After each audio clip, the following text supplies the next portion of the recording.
तो हरियाणा में बीजेपी की धमाकेदार जीत के बाद अब बीजेपी के नेता शपथ ग्रहण के समारोह को लेकर तैयारियों में जुटे हैं। 16 अक्टूबर को विधायक दल का नेता चुने जाने के बाद 17 अक्टूबर को शपथ ग्रहण समारोह होगा। ऐसे में बीजेपी की तैयारी कैसी है और किन विधायकों को मंत्रिमंडल में जगह मिल सकती है, इस रिपोर्ट के जरिए देखिए। परेड ग्राउंड तैयार, शपथ ग्रहण का इंतजार। 17 अक्टूबर को होगा शपथ ग्रहण समारोह। मोहनलाल बड़ौली का विधायकों को निर्देश।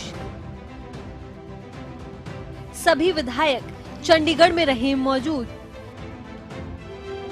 पंचकुला के परेड ग्राउंड में शपथ लेंगे नए सीएम।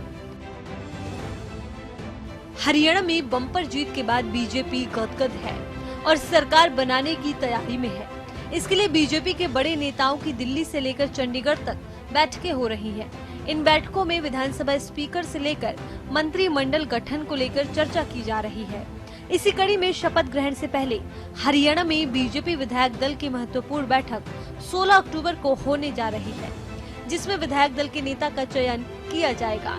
इस बैठक में बीजेपी के केंद्रीय पर्यवेक्षक भी उपस्थित रहेंगे, जो पार्टी के निर्णय प्रक्रिया में महत्वपूर्ण भूमिका निभाएंगे। हरियाणा प्रदेश के भारतीय जनता पार्टी के तमाम कार्यकर्ता और हरियाणा प्रदेश के 2 करोड़ 80 लाख लोगों के बीच में एक बहुत बड़ा उत्साह और जोश का माहौल है। जो भारतीय जनता पार्टी तीसरी बार हरियाणा प्रदेश के अंदर कंटिन्यूटी में बड़े मैंडेट के साथ आई है। हमारे जो ऑब्जर्वर आएंगे वो ऑब्जर्वर हमारे विधायकों से, जो पार्लियामेंट्री बोर्ड तय करेगा कौन विधायक दल का नेता होगा, किसको हमारे विधायक दल का नेता चुनेंगे और शपथ ग्रहण होगा। कार्यवाहक मुख्यमंत्री नायब सैनी का एक बार फिर से विधायक दल का नेता चुना जाना लगभग तय माना जा रहा है। उन्होंने पहले भी इस पद पर अपनी जिम्मेदारियों को सफलतापूर्वक निभाया है और पार्टी में उनके प्रति समर्थन मजबूत है। हरियाणा बीजेपी अध्यक्ष मोहनलाल बड़ौली ने सभी विधायकों को निर्देश दिए हैं कि वो 16 और 17 अक्टूबर को चंडीगढ़ में मौजूद रहें। ये बैठक पार्टी के लिए एक महत्वपूर्ण मोड़ साबित हो सकती है, क्योंकि इसमें अगले चरण की रणनीति तय की जाएगी। ऐसे में नई सरकार के गठन को लेकर तारीख का ऐलान तो हो चुका है। सीएम के शपथ ग्रहण को लेकर तैयारियां हो रही हैं, साथ ही कैबिनेट का गठन भी होना है। इसके लिए बीजेपी के बड़े नेता दिल्ली में मुलाकात और चर्चा कर रहे हैं।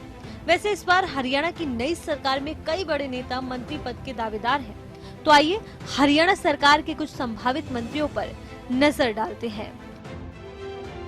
अनिल विज अंबाला कैंट से 7वीं बार विधायक बने हैं। अनिल विज पंजाबी समाज से आते हैं। राव नरबीर सिंह गुरुग्राम की बादशाहपुर सीट से जीते हैं। राव नरबीर अहिरवार बेल्ट के बड़े नेता हैं। कृष्णलाल पंवार पानीपत की इसराना से विधायक चुने गए। बड़ा लंबा राजनीतिक करियर, दलित चेहरा। मूलचंद शर्मा बल्लभगढ़ से तीसरी बार जीते। मूलचंद शर्मा ब्राह्मण समुदाय से आते हैं। अरविंद शर्मा गोहाना सीट पर अरविंद शर्मा ने जीत हासिल की। 57 साल में पहली बार ये सीट बीजेपी ने जीती है। रामकुमार गौतम सफीदो सीट से रामकुमार गौतम ने जीत हासिल की। जाटलैंड में कमल खिलाने पर इनाम मिल सकता है।